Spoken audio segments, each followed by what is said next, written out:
From sunny Southern California, this is the podcast from the International Broadcast Headquarters and AbelJosephson.com. Here now is your host, Abel Josephson. It is the most difficult thing for anybody to tap inside of themselves and to let every thought and opinion and fear and emotion, any intuition, any motivation, right? All of these different things that are within you that want to prompt you to speak and say them. This is what must be overcome. Because many of the things that we feel and think and believe, and our opinions, our angers, our jealousies, our emotions, our happiness, like somebody dies in our family that we couldn't stand them, but they passed away. But we can't say, I'm glad they're gone. We won't give that a voice. We're not supposed to let that speak.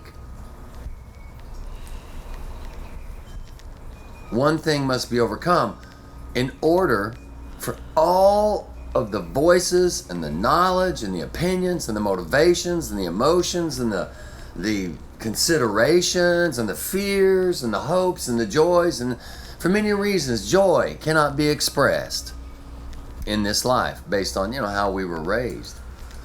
Can't say we're angry at something because we'll offend somebody. And if you notice, most of the canceling out, if you will, of these voices and things we would like to say but can't say to others, the reason that we end up so locked up in this barn, in this silo of storage inside, and we never say them, is because most of our speaking is directed at others.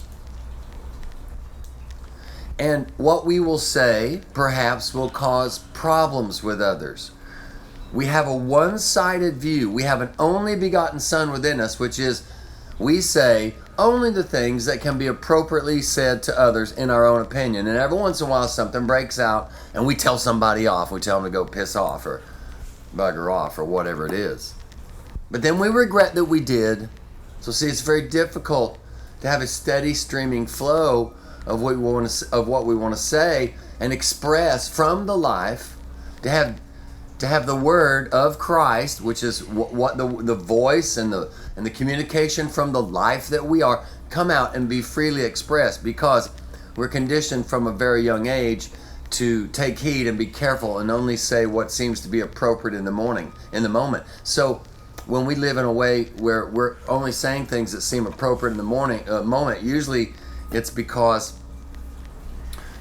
they are based on things that we would say to somebody else. And so we get good at that. We get locked in that groove. And so therefore, we won't say things to ourselves. Why? We were so busy locking these voices up and putting them in prison, throwing them into the pit and covering the pit over. Like Joseph was thrown in a pit and the pit was covered over. So the father Joseph could not find that voice or find that truth coming from within him. And all the sons of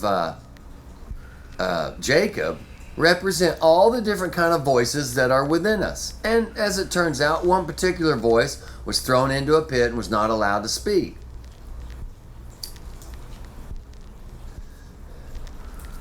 And all those sons of Jacob were not a fan of this Joseph, because Joseph actually came out of Jacob's mouth. Joseph came to God's status. He was of God. Jacob spoke the things that came from the voice of his son Joseph. When we say it was his son, we mean it was his understanding of himself. And Joseph was a reasoning, rational voice that sought not to harm any of the voices around him or his brothers, but to preserve them as a unit and to honor them eventually when they came to Egypt, when Joseph was actually in control. And forget all about the Bible characters. This is a voice that had the ability and the knowledge to teach the other voices, who took care of the other voices even though those voices were against him. And so we have this life that we live to where, because we don't want to say anything to anybody else that offends them, we grow up as children, little baby children. Don't say that. Don't use those words. Those are dirty words. Don't tell grandma she smells bad. That's rude. She'll get her feelings hurt. Then when we get older, we won't tell ourselves that we smell bad, and we don't want to admit it because it's offensive to us that that's how we've turned out as someone who doesn't, bathe properly or who smells bad. And that's in the natural. We also have opinions and views and lusts and desires, and there's all kind of lusts. It's not just for sexual things that are inordinate or not normally spoken of. And I'll just throw this in, even though they're in everybody. If it's going on in you, it's going on in everybody. If you lusted after something sexual when you were young or in your older age, you developed a taste for this or that thought in your mind to please yourself. Everybody else has done this also. We're not new and different. But the pathway out of being all locked up inside and not being able to allow all of the voices, the many-membered body that we are, to allow them all to come to your tongue so that they can express fully all that they're about, so that the ears can hear, so that all of the other ears can learn as they hear something that you say from within you. Because that's what's going on. All the voices within you, they already hear each other inside. But they're nothing until they're mixed with words, real words out of your mouth. And the word is God.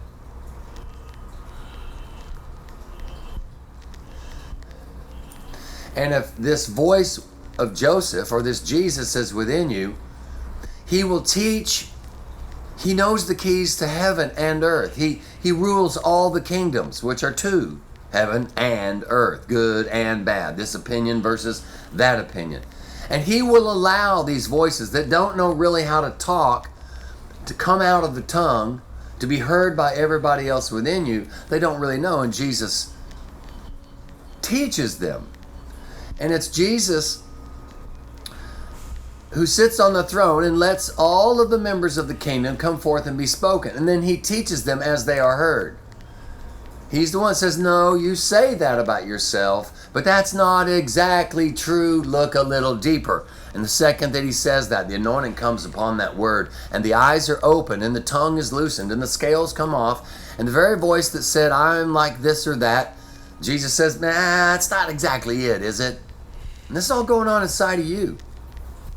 And you go, you know what the truth is? If you can tap in and release the truth and really see, you'll find out there's some very immature and childish and selfish and fearful blocks and locks and stocks and chains that hold the real truth from being said. So as you let something out about yourself you'd like to express so you could work through it within yourself, another voice will come and say that's not it. And then that voice will look inside and slowly, shyly come out with the real truth.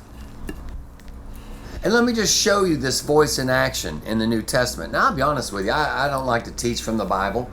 I don't like to quote scripture and give the address, 1 John 3:2 and all that stuff. I've lived in that for all my life, and it doesn't help. I just talk about life. And I just talk about you counseling you with the knowledge of who Jesus is. Let me show you, just dropping the needle into to the book of John, chapter 8, somewhere around in there. It's Jesus talking to these other voices within Adam. It's this voice of Jesus who is sorting out and explaining to all these voices that are locked up and cannot speak the truth about who and what the man is that they are within. And they are the man that he is. You are all the voices, and all the voices are with you. All the voices are you. Let me say that again. You are all the voices, and all the voices are you. There are many individuals that are you, and you will only come to the salvation that none of these other voices should perish when you give up the notion that you're just one person with one mouth, with one heart, with one voice that speaks for one person within you. You give up that only begotten son. You gave birth to that. And it was helped along by all the parents and aunts and uncles and kids in school and all the people that you grew up with that wanted to whittle you down to one thing. And all this other stuff had to be cast aside and did not want to be heard from. You give up the only begotten son. You crucify him so that voice can then be put to death, so that voice can go into death where all these other voices are within you that are silenced, that want to express everything that you are and to face the truth of it. And then to have it governed so you can learn how to admit the truth, but it be a positive thing for you and a life-giving thing for you, and not condemning or be full of condemnation and shame. Most Christians don't know Jesus. They don't know him. And when he comes up and speaks and allows something within them to be acceptable, they shut him down because another voice called the devil, and who is this devil? It's many. It's any other voice that says if we can't speak out loud about these things, you cannot either. And in fact, if you speak out loud from the man, you will expose all of us in the darkness, and we're all the shameful things. When actually they're not shameful. They're not harmful. They're not ugly. They are elements of truth about all of the powers working within you. All of the lusts, all of the hopes, all of the dreams,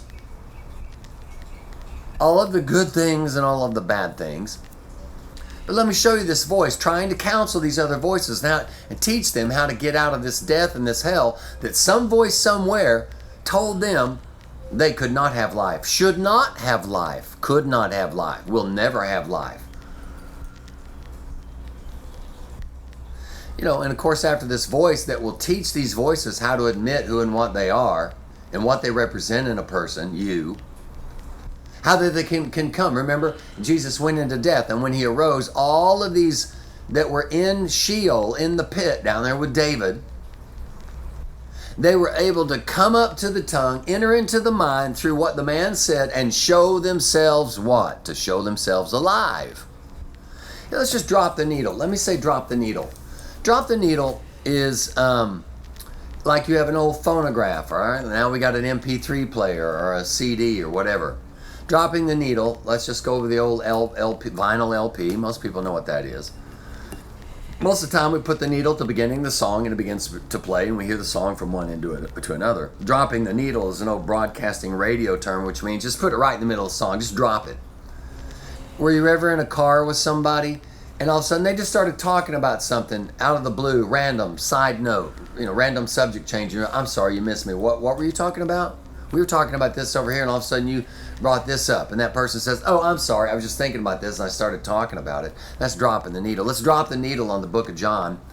And listen to this. Listen to this voice of Jesus, this Savior, who knows how to teach all the voices inside that must be available for the full expression of life and the full glorification of all that the Word can do, both good and bad, to glorify God.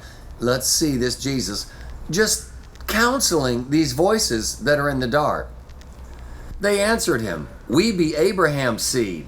They, that means there's more than one talking here, inside of the man, inside of you. They answered him and said, we be Abraham's seed. All right, when we're talking about seed, we're talking about words. Anytime you're talking about speech and speaking, you're talking about something that is male. And all the Lord or all the knowledge that's carried by what is spoken goes into the mind, and it is seed to the mind. The mind or the woman perceives it, and develops opinions and attitudes and gives birth to new understandings and these things. They said, hey man, we're Abraham's seed. And we're never in bondage to any man. How sayest thou, you shall be made free? Jesus apparently said that, hey, you'll be made free. And they said, no, we're seed. Now remember, they're seed. They've not given birth to anything. They're just the seed in a bag that's never been sown. And this voice of Jesus knows this. He's trying to get them out of the bag, onto the tongue, and so it can go into man's mind and be given birth and then understood, so that the man can go beyond an understanding that he is one particular individual with only one soul, only one voice. And he has this perception because he's only allowed one message from a group of many messages collectively, one message to come up about himself. And Jesus is trying to get all of the message of who and what you are to come forth, so it can all be seen and given birth inside of you, so you can be made whole. So to be made whole is to take all the sums of all the parts and to accept them back in. Joseph made all of his brothers whole. He kept them, he fed them, he toyed with them, he tricked them into the right moment to where they could all be glorified and could all be just as glorious as Joseph was to who? The father Jacob, who fathered them. We were never in bondage to any man. See, these forces don't understand how it works inside. They live by a law. You shall be made free. What do you mean we'll be made free? Jesus answered them, Verily, verily, I say unto you, whosoever committeth sin is the servant of sin. Now what is sin? Missing the mark. So when you have a voicing that comes up and confesses with condemnation, just ripe and oozing out of every word, I lust after this sexually, or I talk too much at parties, or I just want to get involved with people, so I think I'm going to help them, but really what it is I need attention and affection. So like at my job, I find ways to get involved with people so I can get their energy from them and let me have some, and if I don't get involved with them for whatever fake reason I dream up, professionally, personally, whatever, I won't get any attention and affection, and I starve for that. Yeah, pretty strong stuff, huh? You won't be made whole until you accept the truth. All right? And the truth is many things about you. I love what Eric Clapton said one time in talking about his severe drug and alcohol addiction. I've read his book. It was profound. But he said something that I knew these things, but he put words to something that enlightened me. He said, I realized, now let me throw in again before I get to it. He'd spent hours and hours and hours when he finally broke and gave it up and wanted to sort through what his problem was. Drinking is just a symptom. It's all this other stuff that's inside, that's contained, that drives us and makes us ill. He said, I am an egomaniac with an inferiority complex. And so there was a great torment in his life because he was not supposed to be an egomaniac, and he did not like this self-degrading inferiority complex. But the fact is both were true, and he was never made whole. He never understood both sides until he confessed the truth. I am an egomaniac with an inferiority complex. Now, the side of you that you think is good and prosperous and powerful you, the best you can be, that would be your egomaniac. And it tears down the inferiority complex within inside and scratches the eyes out of it and mutes the tongue. And the inferiority complex inside wants to be heard, and it tears down the egomaniac when the egomaniac says, oh, I'm great, I'm good at this, I'm God on the guitar, whatever. It scratches the eyes out of the egomaniac, and there's a great hell inside. And so to silence both, you might get into drink and drug or something to distract you, to find a pleasure, because you don't know how to use your own words talking to yourself to get the settling of the dust inside to where all the dirt. And both sides, heaven and earth, are dirty. They're crooked. And both sides of you inside heaven and earth are beautiful. You look at this life. The planet is beautiful. It's a paradise. The birds and how nature works and how the universe cleanses itself and balances itself.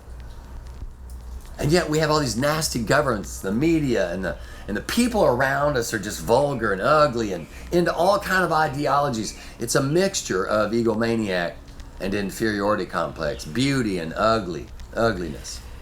So we have Jesus, as we just drop the needle here, just drop it right in the middle of the book and start reading, just so we can see the big picture. Jesus trying to counsel these cats, these voices inside.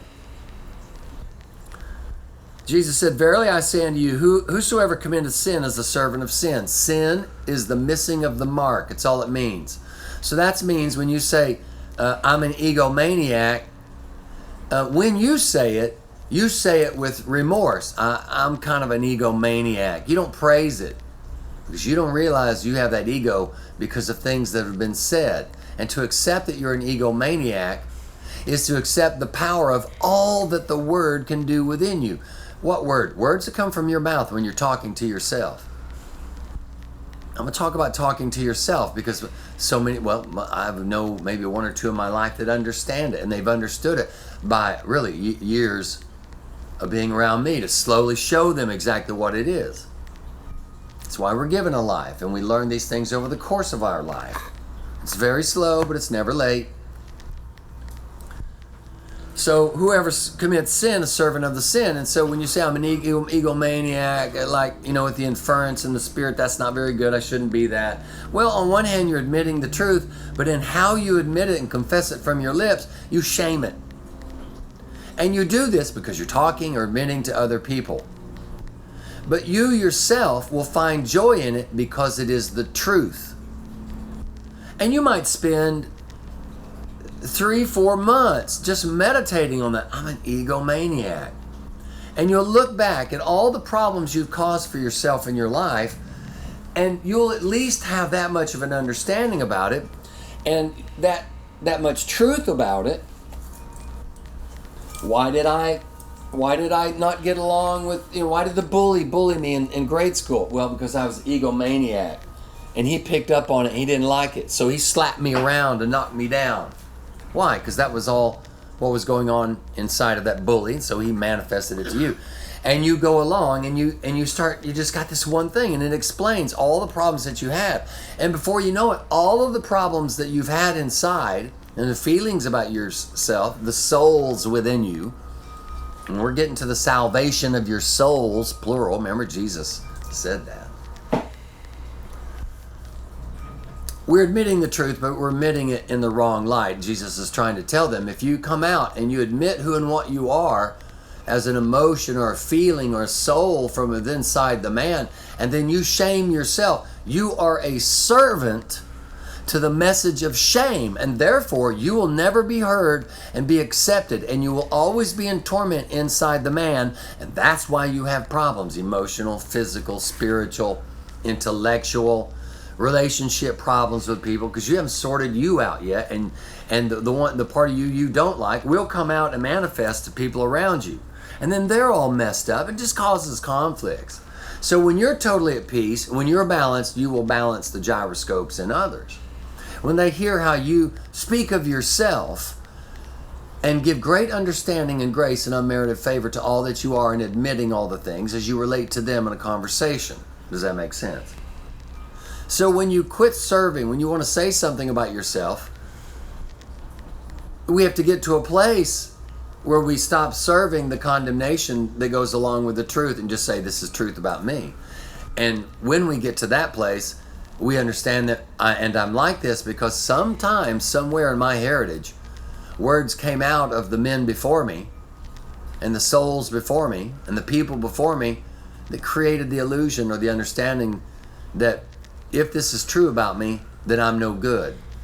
And Jesus is explaining to all these voices how they can be heard and be free and not be shamed, and how there can be peace in the valley between heaven and earth inside the person that you are.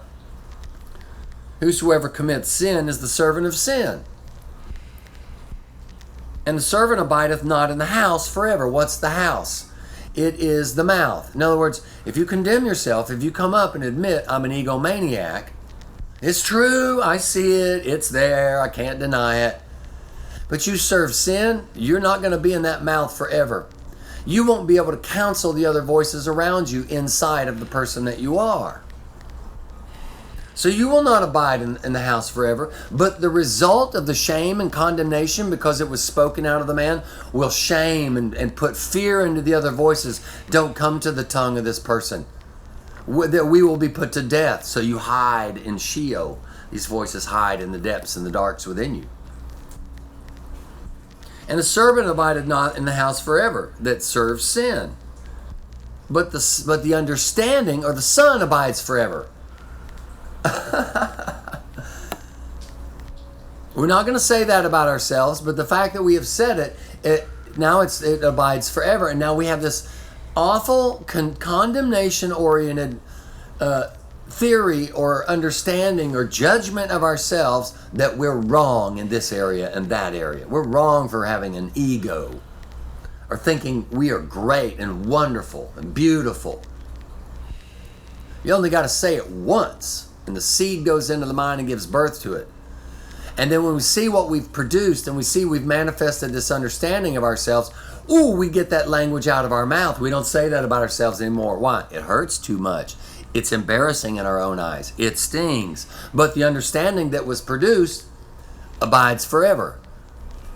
The seed of sin, when it's spoken, when we shame ourselves and say awful things that miss the mark about the truth about us, abides forever. But we quit saying those things. We take it out of our mouth. Whosoever committeth sin is the servant of sin. And the servant abideth not in the house. The servant. The condemnation. Well, we're not going to talk about it anymore. It's too embarrassing to us to realize. But the understanding lives forever. The Son abideth forever. It's too late. And not only that, when you shame yourself by speaking the truth about yourself that's true, you put all the other voices within you into shame, and you teach them to be afraid to be spoken. Because if the man knows you're in here, he'll stuff you down. You'll never be able to speak again. Remember, all of these voices are souls within you. They want to live forever. And the man had to give up his understanding, his only begotten son, the only understanding he had of himself, which was, I'm just an egomaniac. He doesn't want to admit he's got an inferiority complex.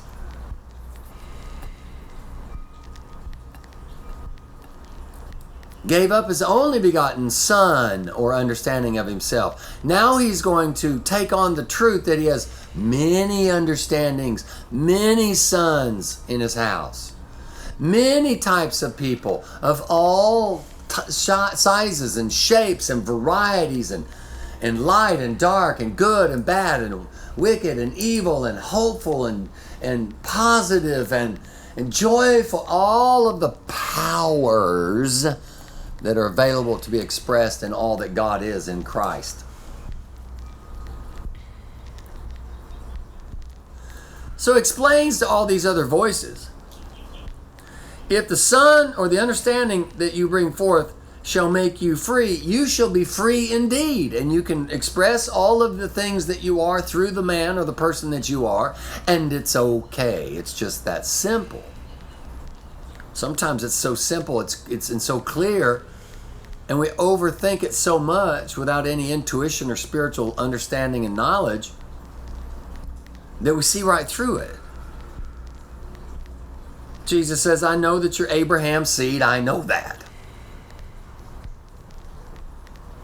But you seek to kill me because my word has no place in you. Why does my word have no place in you? Because my word will hang out with sinners and prostitutes and other words that are whores and killers and deceivers. And I won't bother them. I'll have dinner with them. They'll be my friends, the Gentiles. And I won't play along with their condemnation and their sin. I want them to have life. I want whoredoms and all that stuff to be purified. Purified of what? Destroyed out of me so I'm pure and only heaven and never earth? No. I want the condemnation. I want the flack. You know, it's like when they make metal. They melt all this rock and metal together, and all the junk, the lead and the tin floats to the top, and they scrape it off, and they just collect the gold, the gold molecules and elements that are in that rock. Jesus is the voice that says, come on up and talk. I won't shame you. It's okay. And the more you talk about what you are, the more that everybody understands what you are. And with understanding comes life, truth, balance, peace. And the point is that we get to a place where we, or you, we get to a place where we are not afraid of ourselves anymore. Get to a place where we're not afraid of ourselves, where we are not refugees from ourselves, trying to distance ourselves from certain aspects of ourselves. Until you are everything, and darkness, you will remain nothing. Until you are everything, you will remain in your own eyes as nothing. And when you see that you are everything, you will rejoice in the power of speech and speaking without condemnation regarding you. You will rejoice in the power of God. Don't tell me who you are. I know who you are. Joseph knew who his brothers were. I know you're Abraham's seed, but you seek to kill me because my word has no place in you. And my word says it's okay to be like that and to have, what you considered bad alive within us. I speak that which I have seen with my Father. You do that which you have seen with your father. So there are two fathers, my Father, your Father. Let us make man in our image, heaven and earth. There's a Father in earth, but why don't you hear talk of our Father which art in earth? You only hear our Father which art in heaven, because the Father which art in earth is shamed and thrown into hell and the pit and darkness, just like his seed is, his words are. But we've got to accept our Father which art in earth. We're not going to be made whole. We're not going to gather all of the parts together. Your car is not made whole without wheels. It's junk, worthless. I speak that which I've seen with my Father, and you do that which you have seen with your father. And what is the Father? Things that we said when we were children. Nobody loves me. I'm stupid. We've all said that when we were kids, and it gave birth. The seed came forth. And as we grew up, we quit saying, I'm stupid, nobody loves me. The understanding abides forever that we're not loved. That's why we have childish emotional problems when we're in our 60s, still trying to overcome them.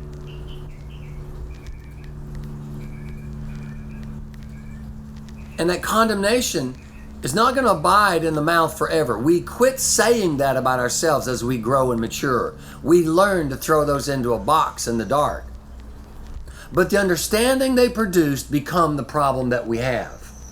The Son, or the understanding, abides forever. They answered and said unto him, Abraham is our father. Jesus said, if you were Abraham's children, you would do the works of Abraham. But you're from a father you don't even know. But now, if you were Abraham's seed, you would find great glory in my voice, in the Jesus or the saving voice that I am to all the other voices within. Because I'm the only one that'll teach you to say who and what you are for the glory of the fact that it's the truth and with no judgment against it. So we can fully understand ourselves. When we condemn ourselves, but we cut that out. It's like, let me pluck my eye out. I don't like how that looks. Now we're not made whole anymore. We have to allow all the stuff we don't want to allow. And we have to allow it and call it beautiful because it's the truth about us. We're wired a certain way, and we do well to admit it without shame. And that's what Jesus is trying to teach inside of you. You do the deeds of your father.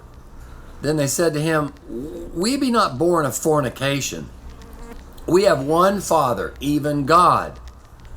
And Jesus said, if God were your Father, you would love me.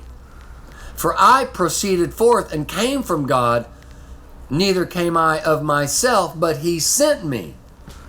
And what he's saying to these other voices is, you've actually never made it to the tongue. You're ruling and reigning in darkness. You're deceived. You are seed. You've not brought forth flower and fruit and tree and herb and field and wheat and harvest. And you're down here in pain and in shame. You've not been born. You are only seed. And now here I've been born. I've said in the man, just like Joseph said from Jacob, I'm okay because I've got these other killers as sons. For the truth is, part of me wants to kill. And I'm not going to shame myself for it. But those other sons in darkness sought to kill the one that would bring them to the light. And that voice, whoever that voice is the devil, is the wicked one that does that to you on the inside of you. And it's usually one area of your life that is so ugly within you that he doesn't want any of the voices around him inside of you that know him to come out and shed light on him.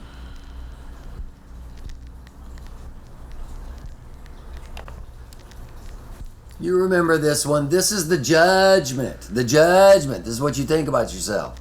This is the judgment, guys. That the light has come into the world, and men love the darkness rather than the light, for their deeds were evil. And Jesus is talking to these other voices, saying, you love the darkness. You're just seed. You've not been put on the tongue and turned into words by God. And that's why Jesus said, my Father, who fathered me, was God. I made it to the tongue, and my testimony said what I am with no shame about what I am. And that pleased Jacob, which was just a name for the spoken word, the Father that brought Jesus forth. He said good things about Jacob. Jacob was a guy who said, yeah, I've got these naughty things in me, and I've got angers and emotions, and I've got whatever I've got, and I'm wired that way, and for whatever reason I can't change that. And that's the truth about me. And he joyed and had joy in the fact that he was expressing the truth, confessing the truth. It brought him joy because there was no shame in it. When this one voice brought up to the tongue the truth about everything else that was in the darkness within him. Chew on that a while.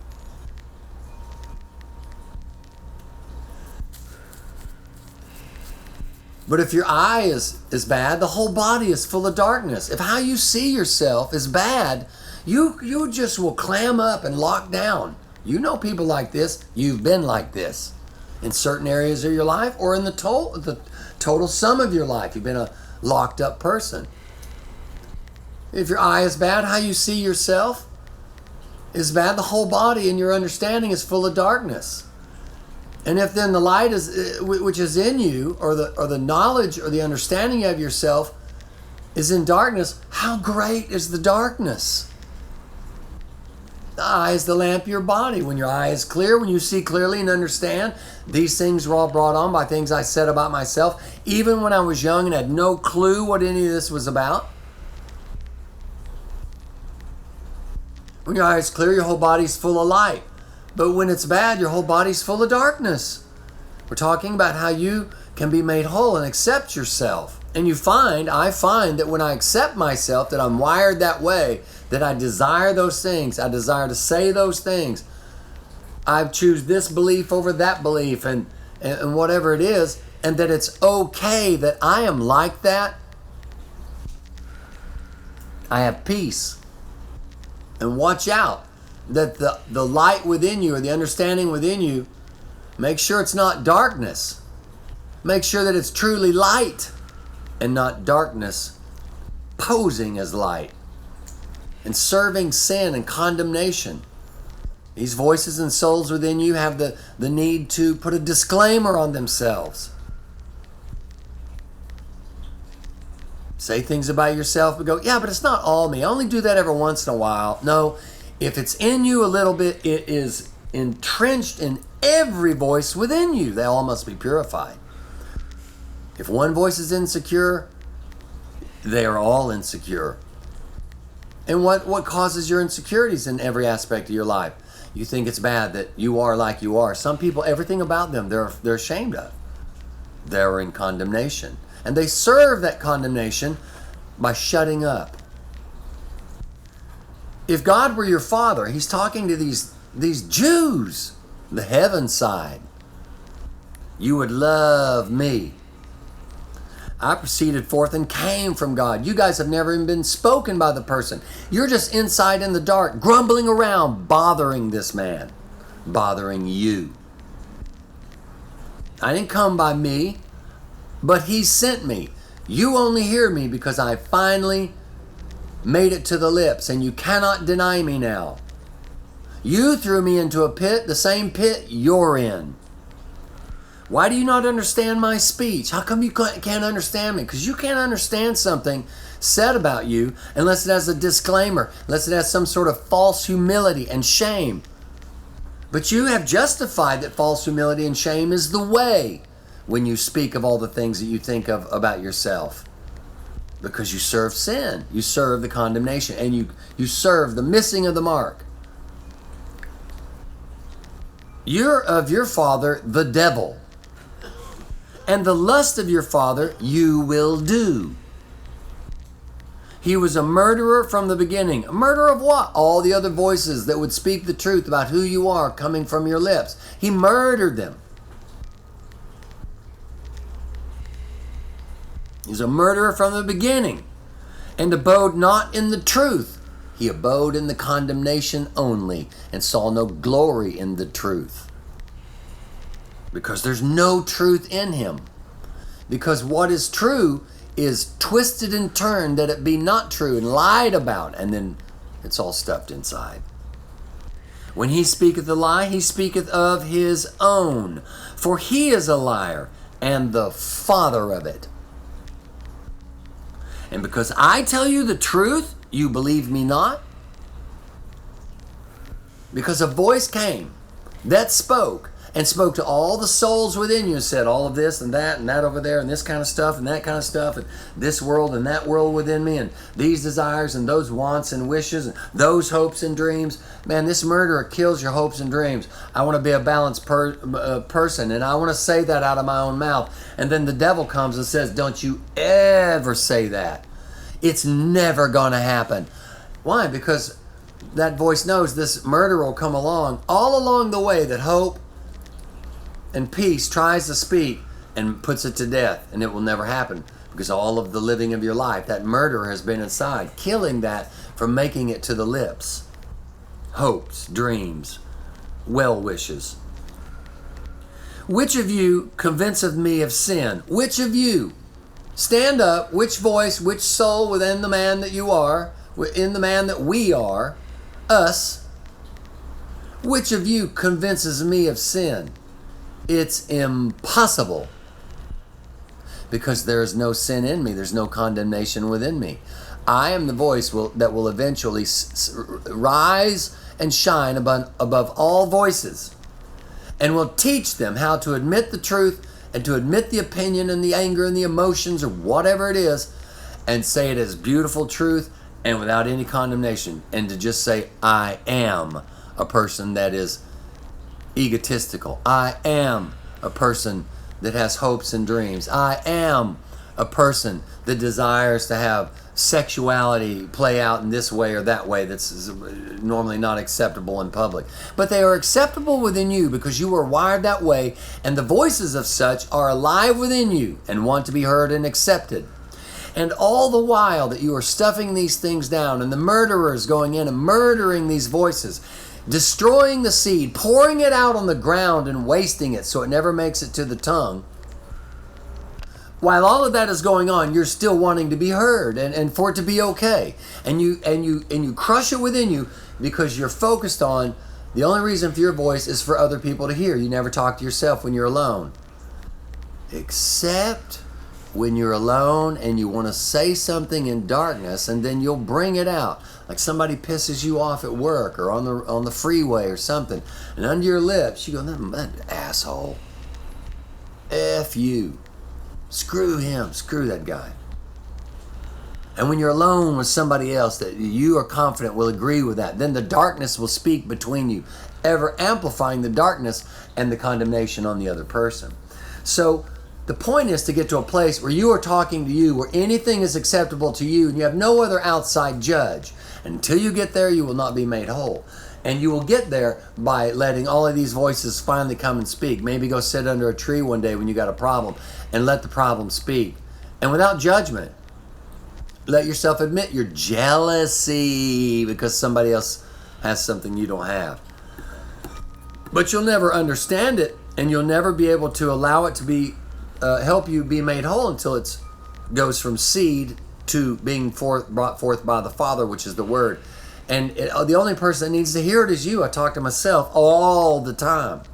And sometimes I'll get on something. Right now I'm on a thing. I'm not going to get involved in that. I see something going on at work, and I think I should say something. I should go over there and offer my opinion. I'm not going to get involved in that.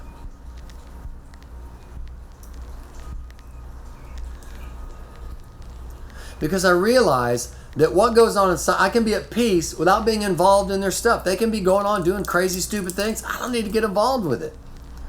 That a voice that inside that never let me rest, it always said, get involved with that. Put your opinion in there. Say that. I'm governing that voice.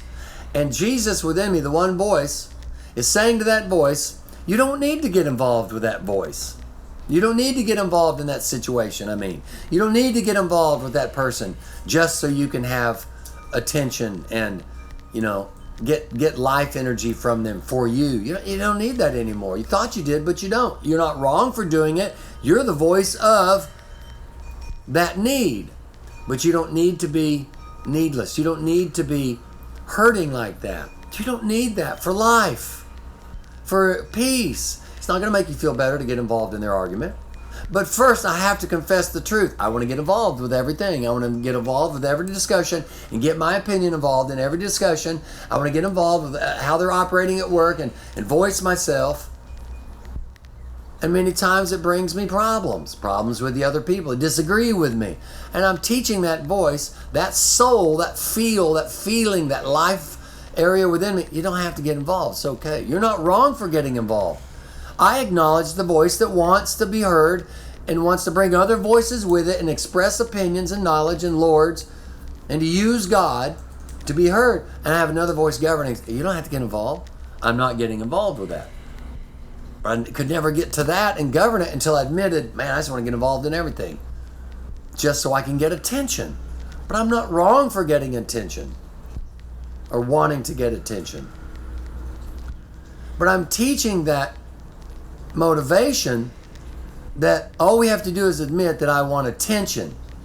Now, we can get attention without getting involved with everything outside of us. We can get all the attention and the involvement we need on the inside of it. And so my Jesus is getting involved with that motivation to get attention and to get notice and appreciation from people outside of me. Let's do it on the inside. And let's hear what you got to say. And let's have another side of us speak out of our own mouth back to that voice. I give my tongue to both sides of the argument until it's totally fleshed out. And when I finally get the message across, I'm at peace, and I never struggle with trying to keep myself from getting involved in every little thing. Once I acknowledge that it's true about me, it no longer manifests because it's only manifesting and causing a problem to get my attention, so I will heal it and direct it and to give it a place without condemnation so it can what? Rest now. And you learn that through what you say to yourself, from yourself, to yourself, will cause all your personality quirks and problems and irritations to go away. Your struggle inside goes away because you finally acknowledge that that's what you wanted to do, and you counseled that soul, that life, that area within you. You counseled it. You can sit down and rest. We know that we're like that, but we don't have to overcompensate by getting involved with others. We can be totally involved within ourselves. So here you go. Then answered the Jews and said unto Jesus, say we not well that thou art a Samaritan and has a devil? You're accusing this voice that has no condemnation to be brought forth to the ears of any of the other souls within you. Aren't we right when we say you're a do-gooder, but you have a devil? Why? Because you're trying to squash us, silence us. And Jesus says, I don't have a devil. I don't have a murderer.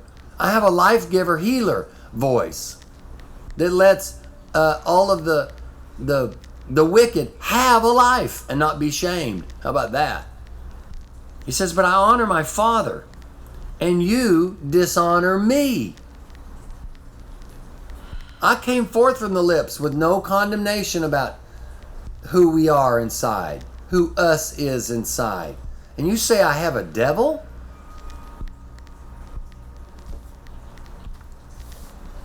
Jesus says, I seek not my own glory. There is one that seeketh and judgeth. Verily, verily, I say unto you, if a man keep my saying, he shall never see death. And what's my saying? I forgive you. It's okay that you're there. I'll have dinner with you, even though you're a tax collector and you screw everybody. I'm not condemning you, Jews. And guess what Jesus was? A Jew. So you see the conflict in heaven? Jesus straightens out the conflict in heaven.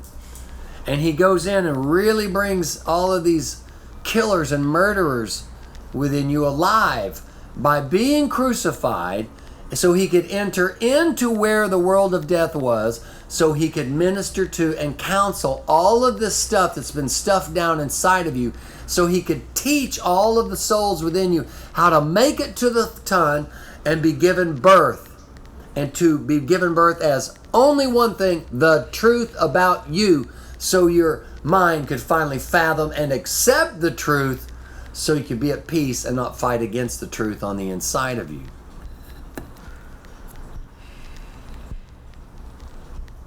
And the Jews said unto him, we know you have a devil.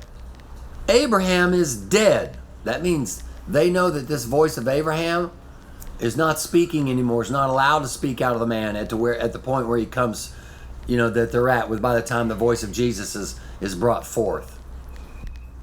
And he's brought forth to be seen so he can be put to death, so he can enter into death, and so that he could teach all of the things hidden within you to come to the tongue without condemnation and to confess who and what they are, so they could go into the holy city of the mind and be seen alive. So that you could give birth to new understandings of yourself, and new understandings of yourself that do not exclude 50% of you through the vehicle of shame.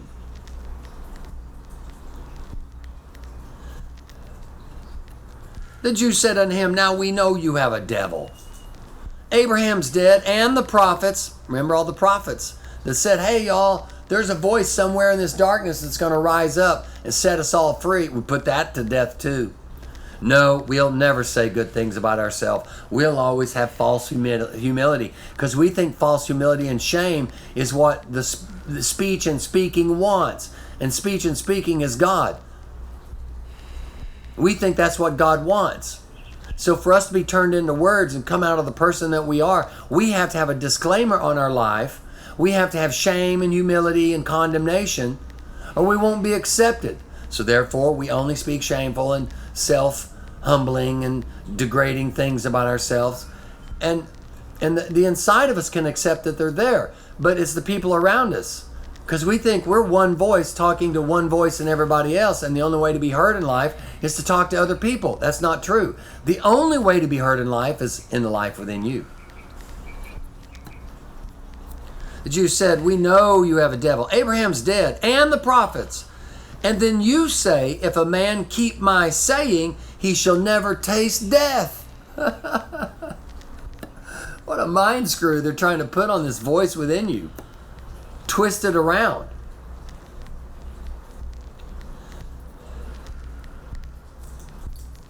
And the only saying of Jesus is, I am. I am. I am ugly. I am rude. I am beautiful. I am holy. I am all these things, and accept the truth. And Jesus answered, if I honor myself, my honor is nothing. He's trying to teach them the power's in the word, but you'll only be a part of God. You'll only be a part of the speech and speaking that comes forth from within you if you do it without condemnation. If I honor myself, my honor's nothing. It's my Father that honors me. So when I came forth and said Adam or Joe or Cindy or Kathy or Judy or Abel or whoever you are, put your name in here. I'm okay for being like that because I'm like that because the things which have been spoken gave birth to that. So it honors God and shows how powerful God is. Remember what I said. You see a dog defecating on the ground, freely, open in public, in front of everybody, and everybody goes, oh my God, look at that, oh, turn away. That's how we treat ourselves. But it proves words that we speak do something to the inside of us that's the same as a dog defecating on the ground within us. And Jesus is saying, it's okay, dogs defecate. Be more impressed with the fact that what you say treats you like that and produces a reality. He's like saying, it's not what I'm saying out of you that's important. It's the power of the fact that when it is spoken, it glorifies all that what you say can do within you. So why don't we admit who we are without condemnation and glory at how we feel after we admit it with no shame?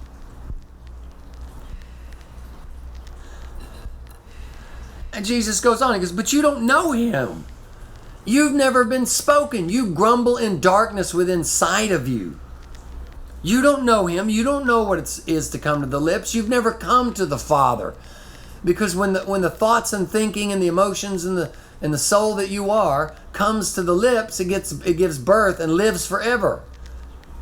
And you don't think you should live forever because you're so bad in your own eyes. Because your eye is messed up and you won't pluck the eye out. You won't see yourself as something produced by what was spoken by you. You've not known him, but I know him. And if I should say I know him not, I'm lying. Like you're lying.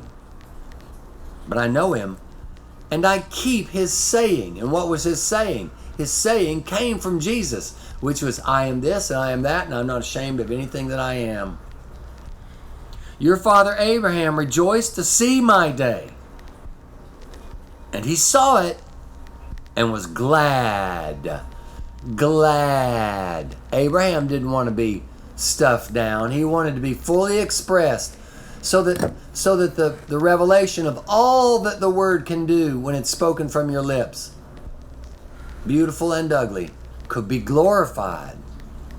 So in the end, we could say glory and honor and power and glory and strength to our spoken word, our God. Share the podcast from abeljosephson.com.